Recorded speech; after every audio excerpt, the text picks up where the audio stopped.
brought to you by V-Guard. અમદાવાદમાં AMTS બસના ચાલક સાથે અસામાજિક તત્વોએ દાદાગીરી કરી બસ અટકાવી બસમાં ચડીને ડ્રાઈવરને ગાળો આપી ધમકી આપ્યા બાદ યુવકે ડ્રાઈવરને લાફો પણ ઝીંક્યો. બંને શખ્સ સામે પોલીસ ફરિયાદ દાખલ. કચ્છના ભચાઉના કાનમેર રણમાં ફાયરિંગના ફિલ્મી દ્રશ્યો સામે આવ્યા છે. ફાયરિંગ મામલે અત્યાર સુધીમાં 16 લોકો સામે ફરિયાદ થઈ છે. જમીન પર કબજા બાબતે 2 દિવસ પહેલા ફાયરિંગ અને મારામારીની ઘટના બની હતી.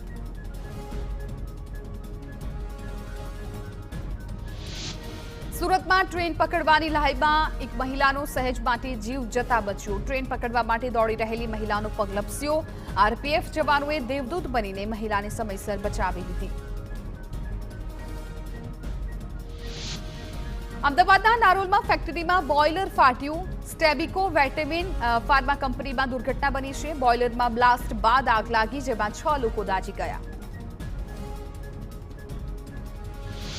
છોટાઉદેપુરમાં નકલી કચેરી કેસના મુખ્ય આરોપી સંદીપ રાજપૂતનું મોત. સબ જેલમાં ગભરામણ થતા સંદીપને જનરલ હોસ્પિટલ ખસેડાયો હતો. હોસ્પિટલમાં સારવાર દરમિયાન મોત થયું. હાર્ટ એટેકના કારણે મોત થયું હોવાનું પ્રાથમિક અનુમાન.